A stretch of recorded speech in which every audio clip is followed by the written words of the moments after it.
Hello, I am President Something Snow, and this is my associate, Plutarch Heavensby. Yeah, I don't think Welcome to the 75th annual Plugged In Podcast. This is not the 75th annual Plugged In Podcast. You've got that completely wrong. It will be someday. Yeah, someday it will. And I will look like President Snow when it is. When we do, we'll do a retrospective on the Hunger Games, because that's what we're talking about today. Mockingjay Pardo. That's exactly right. Fresh in theaters right now. We just saw this movie last night, as a matter of fact. Yeah, we did. Yeah. We drove up. We had to bear each other's company for a whole evening, and it was difficult. And we're still sitting here before you right now. Yeah. So, but we wanted to bring this to you as fresh as we could, because we knew that you would want to hear a lot. Somebody wants to hear something about the Hunger Games this second, so let's talk about that. Exactly. Well, first, I want to ask you: were you more of a Team Gale or a Team Peeta? Who did you want in this famous love triangle that Katniss had sort of manufactured? Who did you favor? Team Gale or Team Peeta? Yeah. Get out of here, Gale. Team Peeta all the way! Dude. Yeah, no, I totally get it. Peeta's, come on. He's a very nice guy. Yeah, like, get Gale out of here. Like, why is that even a conversation? Yeah. So, if are you Team Gale, let's talk. Yeah. So, but why are you Team Peeta? I'm Team Peeta because I love Greek food. And that bread in a gyro is delicious. And I bet Peeta, as a baker's son, makes a mean pita. Yeah, see, I'm Team Peeta because I'm an animal rights activist, and I really appreciate the work that they do. Not really. That's it. Whoa, politics, bro, politics. I am actually Team Peeta because when I look at the story of the Hunger Games in totality, I don't see any more other character as redemptive as Peeta. That's a great point. Yeah. I love that. He loves to a point of being stupid, which honestly, like if you look at Luke chapter 6 and Jesus in Luke chapter 6, he's talking about like loving to a point of being stupid. Yeah. He doesn't say stupid, but when you read about how he says to like love your enemies and the way you lay your life down for people, absolutely. You're like, that seems so dumb, but no. Peeta does it, and you love him for it, and so it's inspiring. That is great because you think about Katniss. Mm-hmm. She would be one of those people who would say that is dumb. Right. You don't love people to the point of endangering yourself. Right. You just don't do Why? it.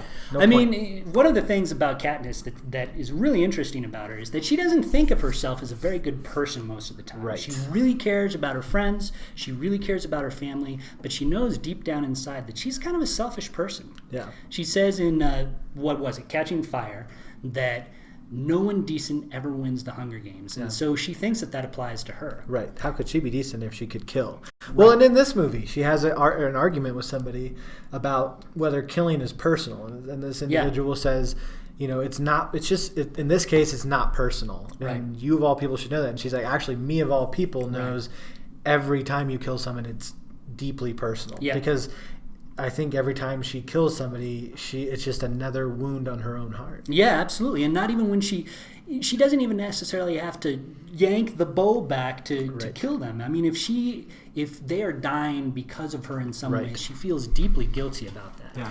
But it's interesting because even though that's not really her philosophy, she's intensely attracted to the Peeta we see, the giving, caring, kind Peeta that we see, and we hear in the movie that one of the first times that they actually got to know each other, to their first real memory of each other, was when Peeta gave a starving Katniss, when both of them were kids, a chunk of bread that kept her going. Yeah. And when you look at these movies as a whole, that's what you see over and over again. Peeta, even though he can appear weak in the movie, he's the element that keeps Katniss going. Yeah. He saves her time and time again. Yeah.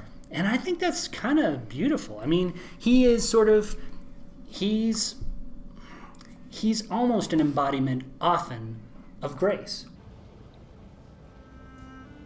You should get some rest. You're still trying to protect me. Real or not real? Real. That's what you and I do. Keep each other alive. You know? Grace. And, she's the realist. She's the truth teller. Right. And what's interesting is you think about, like, when Peeta was a captive of the Capitol. Right. Which is prior to this movie, so right. No spoilers. Right. Mockingjay Part 1. Yeah, if you haven't seen it, pause and go watch and then come back. No. Read the review. Read the review. Okay. Anyways, like, it was when he was brainwashed into this realist mindset that was kind of more in line with maybe what you would have thought Katniss would be like.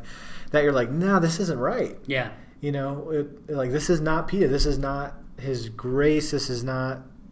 Yeah, this isn't right. Yeah. And then you have Katniss with this kind of very raw truth side, and she needs Peeta to balance that out. Yeah, no, I think that's really true.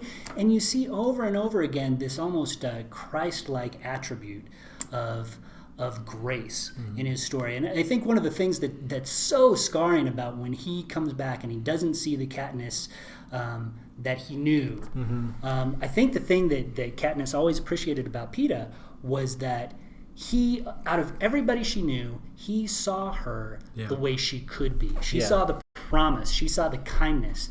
And in a way, when you think about our Christian walk, that's sort of what God does to us, right? I mean, he knows our flaws. He knows our faults. And yet, he knows the creatures who he made us into. The potential that we have, the promise that we have. And our Christian walk is all about getting closer to that. Right. And Peeta always is trying to draw Katniss closer to that. The way we ought to in relationship with each other is like I obviously see you as we see each other as flawed human beings. That's how the world we interact with. Some more flawed than others. Some more flawed than others. But the Bible is constantly talking about bearing with one another, reaching out with compassion to one another, building each other up, and drawing us closer to the promise of what Christ created us as.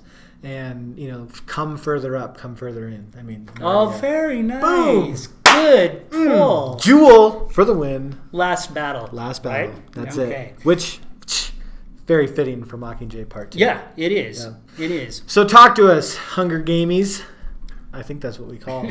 That's what we call the people. Yeah, I think Hunger you're going to Gamies. get letters for that. I don't think that's anywhere close. Read the review if you've read the book. Check out the review. Tell us what you think. Peeta, Team Peeta, Team Gale. Yeah. Is Peeta the embodiment of grace? Is Katniss the embodiment of truth? How do they work together? Yeah. And what is Gale? What is Gale? What is Gale? For you people who really like Gale. Who likes? Yeah, tell me. Why do you like Gale? Yeah. I want to know. Can you just speak into the microphone and tell me why you like Gale? I would like to hear it. Because I don't. Yeah. That dude. No. He's all right. He's okay. Fine. I'll be nice. Gale, if you're watching this. He's all right. You're all right. I see you for who God created you to be, not who Suzanne Collins made you. All right. All right, that's it for us here on the 75th annual Plugged In Vodcast. I'm President Something Snow. This is my assistant, Plutarch Heavensby. Also known as Paul known as Paul AC. We will catch you guys on the flip side. Bye. Adios. Come on.